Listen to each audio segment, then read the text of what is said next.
আমি এখন দাঁড়িয়ে আছি দিনাজপুর সরকারি কলেজের বিশাল প্রশস্ত একটি মাঠে। এই মাঠেই দিনাজপুর সরকারি কলেজ কর্তৃক আয়োজন করা হয়েছে food festival, science innovation fair and food festival. তো আমি এখন আপনাদের এটাই দেখাবো। দিনাজপুর সরকারি কলেজ কর্তৃক আয়োজিত 14 ও 15 মে 2025 এই 2 দিন ব্যাপী science innovation and fair 2005 and food festival আয়োজন করা হয়েছে দিনাজপুর সরকারি কলেজ কর্তৃক। এটা একটা বিশাল প্রশস্ত একটি মাঠ, চারদিকে ছায়া ঘেরা। অনেক স্টুডেন্টস এখানে এসেছে অনুষ্ঠানটি দেখার জন্য। মাঠের এক পাশে গ্রন্থাগার ভবন, আর ঠিক সামনেই আয়োজন করা হয়েছে science innovation fair 2025 and food festival 2005 organised by Dinajpur government college. আমি এখন এটা আপনাদেরকে দেখাবো কিভাবে এটা আয়োজন করা হয়েছে। ঠিক এক পাশেই মঞ্চ আয়োজন করা হয়েছে, যে মঞ্চ থেকে অনুষ্ঠানটি উদ্বোধন করা হয়েছে। আর ঠিক বিপরীত পাশ থেকে স্টলগুলো শুরু হয়েছে। এই যে স্টলগুলো দেখতে পাচ্ছেন, এই পাশে ফুড ফেস্টিভ্যাল, আর স্টলের অপর প্রান্ত স্টার্ট করা হয়েছে সায়েন্স ইনোভেশন ফেয়ার। তো বিভিন্ন ধরনের সায়েন্টিফিক প্রজেক্টগুলো এখানে উপস্থাপন করা হয়েছে। আমি এখন প্রজেক্টগুলো সম্বন্ধে আপনাদেরকে দেখাবো। আমি এদিকে এগিয়ে যাচ্ছি। এটা ছিল আমাদের মঞ্চ। এটা কতদিন, 14 তারিখ এটা উদ্বোধন করা হয়েছে। উদ্বোধন উপস্থিত প্রধান অতিথি হিসেবে উপস্থিত ছিলেন professor A K. Iman Abdullah, inaugural ceremony chief guest professor A K. Iman Abdullah. এরপরেই এখানে ছিল পুলিশ বক্স। এরপরে এখানে এটা করা হয়েছে, এটা ডিপার্টমেন্ট অফ জিওলজি। এরা যে সায়েন্স ইনোভেশন প্রজেক্ট উপস্থাপন করেছেন এই বিষয়ে একটু কথা বলতে চাই। এখানে কে আছে দায়িত্বে? তুমি আছো? তুমি কোন ইয়ারে পড়ো? Third year. এটা একটু লাগাও দেখি, তোমার বুকে লাগাও। থার্ড ইয়ারে পড়ো। তোমার নাম কি? Sir Sarwar Hossain sir. তুমি তো জিওলজি ডিপার্টমেন্ট? জি স্যার। তোমাদের এই প্রজেক্ট সম্বন্ধে একটু 2 মিনিটের কথা বলো দেখি। কি অবস্থা? হ্যাঁ, কি প্রজেক্ট? আমাদের প্রজেক্টের প্রতিপাদ্য বিষয় স্যার ধূমপান বিষপান স্যার। ধূমপানের যে ক্ষতি স্যার এবং ভয়াবহ যে পরিণতি, এটা স্যার জনসম্মুখে আনার উদ্দেশ্যে আমরা একটা মডেল তৈরি করছি। স্যার মডেলের প্রথমে দেওয়া আছে দুটা লাংস স্যার। এখানে স্যার দুটা লাংস, এটা হলো স্যার স্মোকারের লাংস, আর এটা হলো নন স্মোকারের লাংস স্যার। স্মোকের যারা ধূমপান করে, ধূমপানের প্রভাবে স্যার এই লাংসের কালারটা এরকম চলে আসে। আর অ্যালভিওলার যে ক্ষতি স্যার, এর ভিতরে অ্যালভিওলাই রয়েছে। অ্যালভিওলার যে ক্ষতি স্যার, এটা এখানে দেখেন একটু স্যার। অ্যালভিওলার যে সাকটা আছে স্যার, এটা স্যার নন স্মোকারদের। আর স্যার স্মোকারদের অবস্থাটা দেখেন স্যার। আমাদের যে গ্যাসীয় বিনিময় স্যার, অক্সিজেন এবং কার্বন ডাই অক্সাইড যে এক্সচেঞ্জে বাধাগ্রস্ত হয়, শ্বাসকষ্টের প্রদাহ সৃষ্টি হয়, এমফিসিমা সৃষ্টি হয়, আরো অনেক তামাকজনিত রোগ সৃষ্টি হয় স্যার। মানে আমরা যে স্যার বিষের ক্ষেত্রে কি হয়, তাৎক্ষণিক প্রভাবটা আমরা দেখতে পাই, তাৎক্ষণিক ফলাফলটা আমরা দেখতে পাই। বিষ কিন্তু স্যার কেউ হাতে নিতে চাই না আমরা, কিন্তু তামাকের যে ক্ষতিটা, ধূমপানের যে ক্ষতিটা স্যার, এটা কিন্তু তাৎক্ষণিকভাবে প্রকাশিত না হলেও একটা পর্যায়ে গিয়ে এটি ভয়াবহ আকার ধারণ করে স্যার। আর ধূমপানের যে ক্ষতিটা, যারা আমরা একাডেমিক ব্যাকগ্রাউন্ডে সম্পৃক্ত আছি তারা হয়তো জানি কিছুটা, তবে যারা একাডেমিক শিক্ষিত না, তোমরা কি শুধু দেখানোর চেষ্টা করেছো যে ধূমপান করলে কি ধরনের ক্ষতি হয়? হ্যাঁ, এটাই দেখানোর চেষ্টা করেছি স্যার। আরো এর সমাধান কিছু আছে স্যার, যেহেতু এই সমস্যাটা স্যার একদিনের না। এটা তাহলে এখানে সমাধানটা কি হবে? সমাধানের প্রসেসটা হবে। হ্যাঁ জি স্যার, এটাই। ধূমপান করবে কিন্তু সমাধান আছে এরকম কিছু? স্যার ধূমপান করবে, এটা স্যার তো মানসিক পরিবর্তন আনতে হবে স্যার। ধূমপান মানে এই সমস্যা থেকে দূর হতে চাইলে তাকে অবশ্যই ধূমপান মুক্ত থাকতে হবে। মুক্ত থাকতে হবে অবশ্যই স্যার। ধূমপান করে কখনো সে সুস্থ থাকতে পারবে না। পারবে না স্যার, অসম্ভব স্যার। আর এরকম একটা আমরা স্যার মেইন যে প্রতিপাদ্য বিষয়টা স্যার, এমনকি যে ধূমপান করে না সেও প্যাসিভ স্মোকার হিসেবে কিন্তু ইমপ্যাক্টেড হচ্ছে। এটা তুমি দেখাইছো এটা। জি স্যার, জি স্যার। স্যার এটা যে সমাধানটা স্যার, এটা আমাদের শিকড়ে যেতে হবে স্যার। শিকড় যেমন প্রাইমারি স্কুলগুলোতে আমাদের একটা অটোমেটেড, জি স্যার, এই যে এরা যে অবস্থানে আছে স্যার, আমরা প্রাইমারি বিদ্যালয়গুলোতে একটা অটোমেটেড মডেল স্থাপন করতে পারি। তারা ছোটবেলা থেকে এগুলো দেখে আসছে যে ধূমপানের ক্ষতি আর পরিণতি। ঠিক আছে, অসংখ্য ধন্যবাদ তোমাকে, বুঝতে পেরেছি, খুবই ভালো। তোমার নামটা কি ছিল? সারোয়ার হোসেন। কোন ইয়ার তুমি? Third year. তুমি কোন ইয়ার? আসাদুল ইসলাম, প্রথম বর্ষ। আসাদুল ইসলাম, প্রথম বর্ষ। ধন্যবাদ তোমাদেরকে। ঠিক আছে, আমরা এবার next innovation, science and innovation fair, department of management, এখানে এসেছি। তোমরা কোন ইয়ারে পড়ো? আমরা হচ্ছে সবাই সেকেন্ড ইয়ার। প্লিজ, সেকেন্ড ইয়ারে পড়ো ম্যানেজমেন্ট ডিপার্টমেন্টে। আচ্ছা, তোমরা একটা প্রজেক্ট উপস্থাপন করেছো, কি ধরনের প্রজেক্ট একটু সংক্ষেপে যদি আমাদেরকে জানাই। আমাদের প্রজেক্টটা হচ্ছে smart green house. Smart green house. আচ্ছা, আমরা কিন্তু কম বেশি সবাই গ্রিন হাউস সম্পর্কে পরিচিত। একটি কাচের কাঠামো অথবা প্লাস্টিকের কাঠামোর মধ্যে একটি পরিবর্তিত জায়গায় যেটি চাষবাস করা হয় সেটাকে গ্রিন হাউস বলা হয়। তবে এটাকে আমরা সেই গ্রিন হাউসের আইডিয়াটাকে একটু আপলিফট করার জন্য, সেটাকে আরো একটু প্রযুক্তি নির্ভর করার জন্য আমরা বাজারে ইন্ট্রোডিউস করছি স্মার্ট গ্রিন হাউস। আপনি যেমন ফিচার ফোন এবং স্মার্টফোনের মধ্যে কিছু বেসিক তফাৎ দেখতে পাবেন, ঠিক তেমনি ভাবে একটা গ্রিন হাউস এবং একটা স্মার্ট গ্রিন হাউসের মধ্যে তফাৎ দেখতে পাবেন। আমি যদি এটার কিছু ফিচার সম্পর্কে সংক্ষেপে বলার চেষ্টা করি, তাহলে আপনার আমাদের এই স্মার্ট গ্রিন হাউসটা আমরা পুরো ভিতরের কার্যক্রমটাকে টোটাল 3 ভাগে ভাগ করেছি। একটা হচ্ছে সেন্সর, একটা হচ্ছে অটোমেশন, আর একটা হচ্ছে এআই। সেন্সরের কাজ হবে আমার এই ভিতরের অভ্যন্তরীণ পরিবেশের ভিতরে যেগুলো পরিবর্তন হবে সেটাকে নোটিস করা এবং নোট করে রাখা। সাপোজ ধরেন যে আপনার এই মাটিতে গাছ লাগানোর পরে আর্দ্রতা কমে গেছে, তো সেন্সর সেটা নোট করে রাখবে। বা ধরেন যে এখানকার তাপমাত্রা হঠাৎ করে বেড়ে গিয়েছে, সেন্সর সেটাও নোট করে রাখবে। আচ্ছা, সেন্সরের কাজ হচ্ছে এই পরিবর্তনগুলোকে লক্ষ্য করে নোট করে রাখা। সেন্সর এগুলো জিনিস নোট করে রেখে তারপর এই তথ্যগুলো পাস করবে অটোমেশন প্রসেসকে।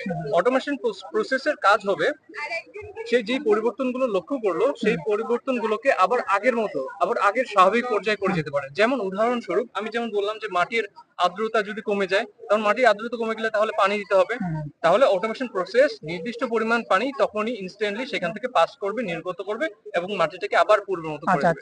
এটা শুধু মাটির ক্ষেত্রে না। অর্থাৎ আমরা বুঝতে পারলাম যে এই গ্রিন হাউস ইফেক্টের কারণে পরিবেশগত যে পরিবর্তন হচ্ছে আমাদের জমিগুলোতে, সেখানে আর্দ্রতা যথেষ্ট থাকা প্রয়োজন, কারণ দেখা যাচ্ছে আর্দ্রতা কমে গেছে, তার কারণে আমাদের ফসলটা কম হতে পারে।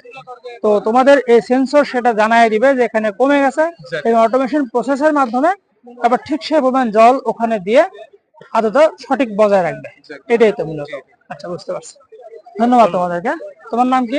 আমার নাম মোহাম্মদ সাকিব। তুমি সেকেন্ড ইয়ার পড়ো? দ্বিতীয় বর্ষ। আচ্ছা, ধন্যবাদ তোমাদের।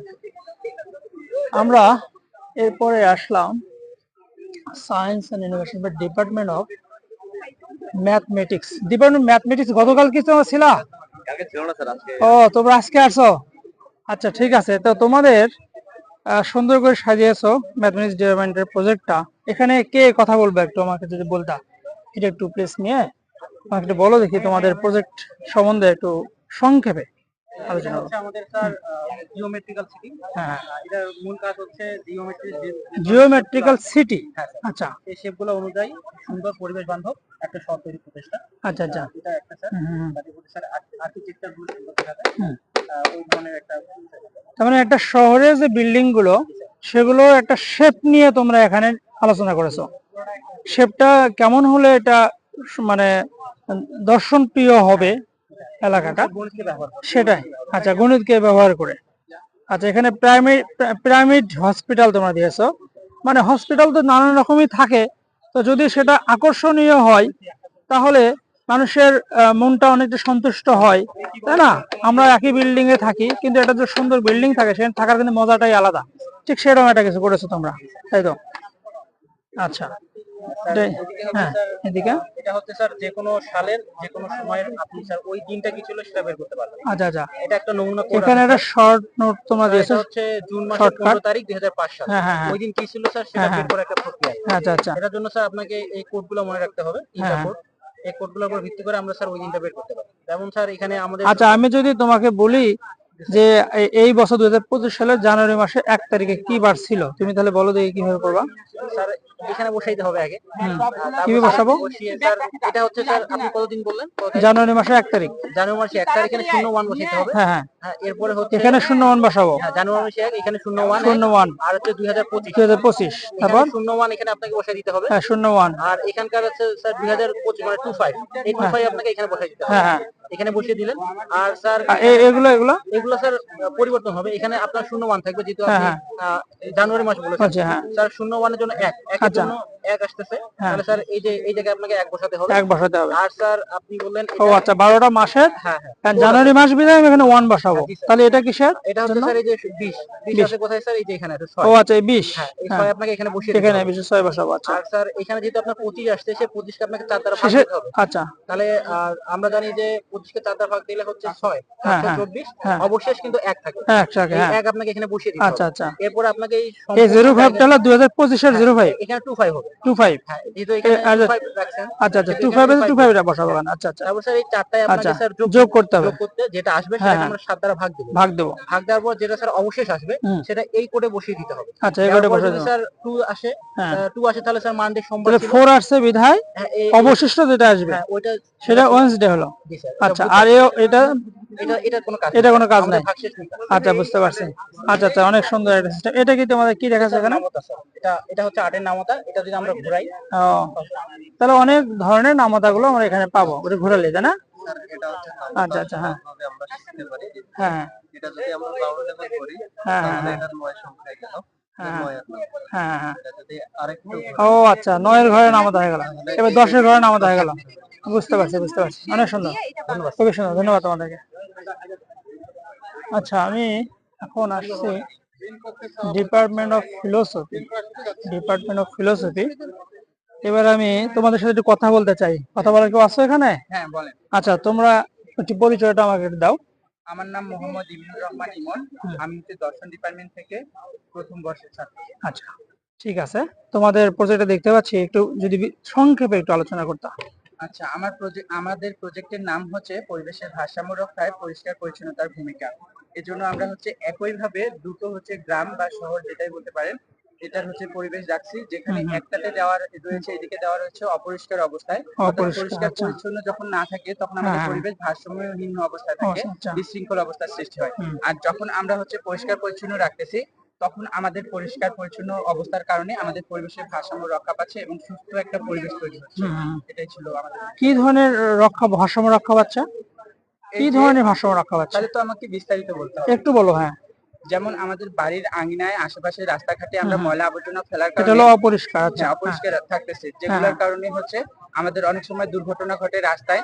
এর পাশাপাশি হচ্ছে বায়ুবাহিত রোগ হচ্ছে, বায়ু দূষিত হয়ে, ঠিক আছে। এর পাশাপাশি আমাদের হচ্ছে এলাকার বা হচ্ছে আমাদের পরিবেশের একটা গুরুত্বপূর্ণ অংশ হচ্ছে বিদ্যালয়। যে বিদ্যালয়ের পরিবেশ আমাদের নষ্ট অবস্থায় থাকতেছে এবং হচ্ছে সেই সঙ্গে অপরিষ্কার থাকার কারণে শিক্ষকরাও আসতে পারে না এবং সেই সাথে হচ্ছে শিক্ষার্থীরাও আসতে পারে না। তাদের হচ্ছে পরিবেশ থাকে না, খেলার মাঠ অপরিষ্কার থাকার কারণে তাদের শারীরিক মানসিক বিকাশ ঘটে না, তারা হচ্ছে আসতে পারে না। এজন্য এর পাশাপাশি যখন আমাদের ফসলের জায়গায় আমরা হচ্ছে এই পলিথিন বা আবর্জনা পড়ে থাকে তখন আমাদের মাটির উর্বরতা হারায় এবং ফসলের কম তার অর্থ হলো আমরা যখন অপরিষ্কার রাখবো, একদিকে যখন বায়ু দূষণ হতে পারে, ভূমি দূষণ হতে পারে, আর তোমার পরিবেশ দূষণ হচ্ছে, ফলে যারা বসবাস করবে তাদের স্বাস্থ্যহীনতায় ভুগবে, পাশাপাশি তারা বিভিন্ন রোগে আক্রান্ত হবে ভূমি দূষণ কারণে, শব্দ দূষণের কারণে। আর যদি আমরা এটা পরিষ্কার রাখি তাহলে আমরা অনেক সুস্থ থাকবো, অর্থাৎ পরিবেশের ভারসাম্যটাও বজায় এখানে থাকতেছে। আচ্ছা, বুঝতে পারছি, ধন্যবাদ তোমাদের। ধন্যবাদ। আচ্ছা, এখানে ডিপার্টমেন্ট অফ হিস্টোরি, তারপরে ডিপার্টমেন্ট অফ কেমিস্ট্রিতে আমরা আসছি। এখন ডিপার্টমেন্ট অফ কেমিস্ট্রিতে দেখতে পাচ্ছি এরা অনেক বড় প্রজেক্ট উপস্থাপন করেছে। তোমাদের কথা বলার কেউ আছে? আচ্ছা, কে একটু কথা বলতে পারো? নিজের পরিচয়টা একটু আমাকে দাও। আমি মোহাম্মদ মাহমুদুল হোসেন। হ্যাঁ, ডিপার্টমেন্ট অফ কেমিস্ট্রি থেকে আমাদের দুটো প্রজেক্ট এখানে রিসার্চ করা হয়েছে। একটা প্রজেক্ট হচ্ছে এখানে রেগুলার যে সিলিকনের সোলার সেলগুলো থাকে, এই সিলিকনের সোলার সেলগুলো এখানে রিপ্রেজেন্ট করা হয়েছে। সিলিকনের সোলার সেলগুলোর একটা বিকল্প সোলার সেল যেটা গাছ যেমন সালোক সংশ্লেষণকে ব্যবহার করে সালোক সংশ্লেষণের মাধ্যমে যে খাদ্য তৈরি করে ওখানে ক্লোরোফিল ডাইকে ইউজ করে, হ্যাঁ। সেই সেম ডাইকে ইউজ করে আমরা ইলেকট্রিসিটি প্রডিউস করতে সক্ষম হব। আচ্ছা আচ্ছা, এখানে আমাদের এই প্রজেক্টের সম্পর্কে একটু বলে নিই। হ্যাঁ। এখানে এই ডাইটা যখন সানলাইট থেকে এনার্জি অ্যাবজর্ব করবে হ্যাঁ। তখন এই ডাইয়ের ইলেকট্রনটা এক্সাইটেড স্টেটে চলে যায়। এই এক্সাইটেড স্টেটে চলে যাওয়ার পর সেটা আবার যখন গ্রাউন্ড স্টেটে চলে আসতে চায় তখন ওই ইলেকট্রনের পাথওয়েটাকে যদি আমি চেঞ্জ করে দিতে পারি, অন্য কোনো একটা দিক দিয়ে যদি ফ্লো করতে পারি, হ্যাঁ। যেটা আমরা এখানে করতে সক্ষম হয়েছি, এখানে ফ্লো করানোর ফলে ওই ইলেকট্রন ফ্লো হওয়ার ফলে সেখানে ইলেকট্রন আবার আমাদের প্রোডিউস করা সম্ভব হচ্ছে। আচ্ছা, অর্থাৎ তোমরা যে এক্সাইটেড স্টেটে যে ইলেকট্রনটি যাবে হ্যাঁ। সেটি গ্রাউন্ড স্টেটে না দিয়ে না দিয়ে এক্সাইটেড স্টেটে ইলেকট্রনটাকে তুমি কন্ডাক্টিং উপায়ে ওটাকে তুমি ইলেকট্রিসিটিতে পরিণত করে দিবা। বুঝতে পারছি। সেরকমই সেটা আচ্ছা। আবার পরবর্তীতে একটা পাথওয়েতে ঘুরে হ্যাঁ। সেটা আবার পূর্বের গ্রাউন্ড চলে আসবে। সেটা তো গ্রাউন্ড স্টেটে আসবে, হ্যাঁ। এটা পাথওয়েটাকে চেঞ্জ করতে আমরা হ্যাঁ। বিভিন্ন হ্যাঁ। এনার্জি লেভেলে বুঝতে পেরেছি। আর আর এখানে এখানে যেটা রিপ্রেজেন্ট করা হয়েছে এটা হচ্ছে কার্বন পিউরিফিকেশন একটা প্রজেক্ট ডেমো। হুম। কিন্তু এখানে আমরা সবচেয়ে বেশি ফোকাস করছি যে সলিড পার্টিকেল গুলো পাওয়া যায়, যেমন আমাদের আশেপাশে বিভিন্ন স্যার আপনারা মনে হয় ইয়ে করছেন। আচ্ছা, তুমি স্যারের সাথে কথা বলো, স্যার যদি এখানে কাজ করতেছে। ঠিক আছে, ধন্যবাদ স্যার। ডিপার্টমেন্ট অফ বোটানিতে আমরা আসছি।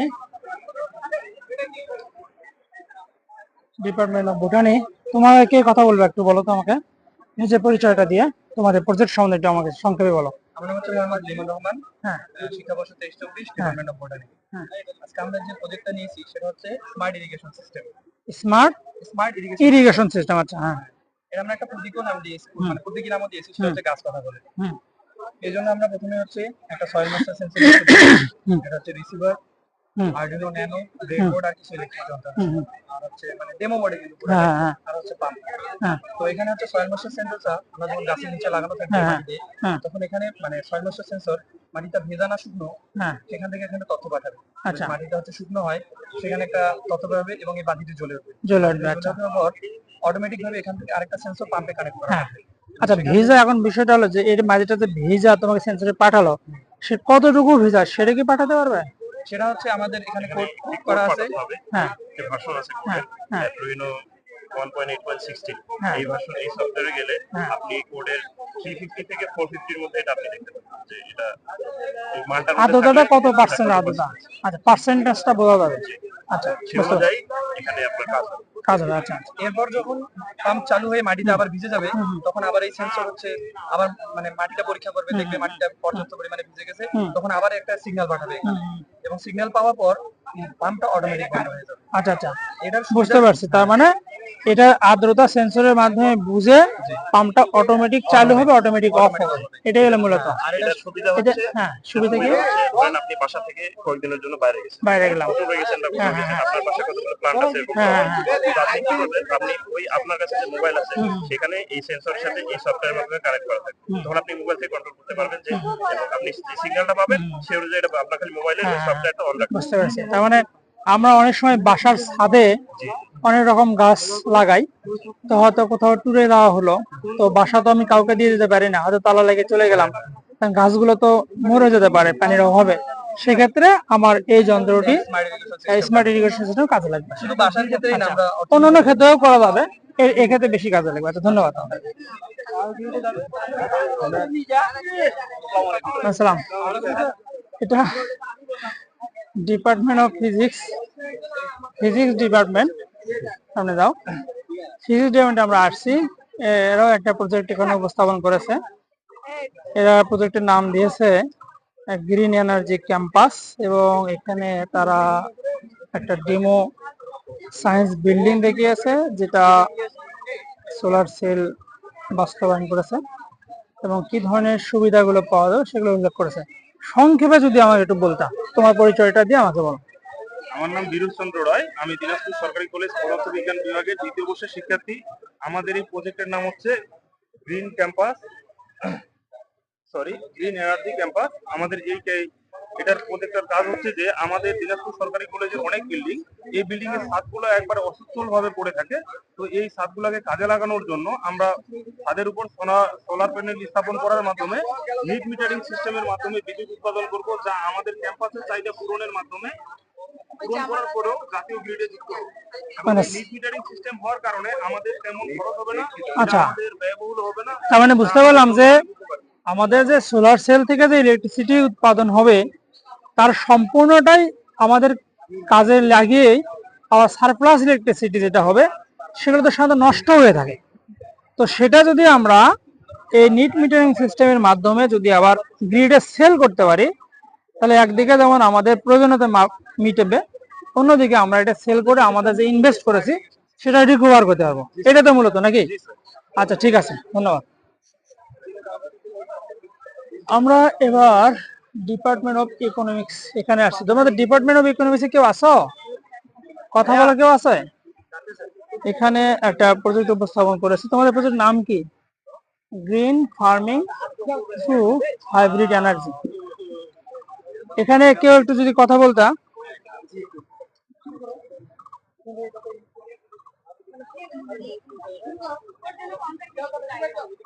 কে আছে দেখি একটু, অল্প সময় 2-3 মিনিটে একটু কথা বলো দেখি। তোমার পরিচয়টা একটু দিয়ে কথা বলো। আমার নাম জুবাইর রহমান, অর্থনীতি বিভাগ, দ্বিতীয় বর্ষ। হ্যাঁ, খুবই স্বল্প ভাই বলবো। আমাদের এটা হচ্ছে আপনার একটা ফার্ম। এখানে মূলত ফার্ম এটা এটা হচ্ছে জিরো কার্বন নিঃসরণ, এবং একজন উদ্যোক্তা কিভাবে আগামী 5 বছরের মধ্যে স্বাবলম্বী হবে, ব্যাংক ঋণ শোধ করবে, সেটা নিয়ে একটা পরিকল্পনা। তো দেখতে পাচ্ছেন এখানে একটা কাউশেড আছে, এখানে 5টা গরু খরচ আমরা ধরছি 70,000 করে, 5-3 = 3 লাখ 50,000 টাকা। এখানে তোমার একটা হিসাব দেখাইছো? হ্যাঁ, একটা হিসাব দেখাইছি। আচ্ছা, ঠিক আছে, সুন্দর একটা হিসাব দেখাইছো তোমরা এখানে। আচ্ছা, ঠিক আছে। আর এখানে আপনার 50টা হাঁস, একটা গরু, আর এখানে হচ্ছে পুকুর, মাছ থেকে শুরু করে হাঁসেরও হয়ে যাবে। আর এখানে খাবার হবে, যেখানে গরুর খাবার হবে, এবং পাশাপাশি আমরা পরিকল্পনা করছিলাম যে যদি সে চায় তাহলে 12 মাসে সবজি বাগানও করতে পারে।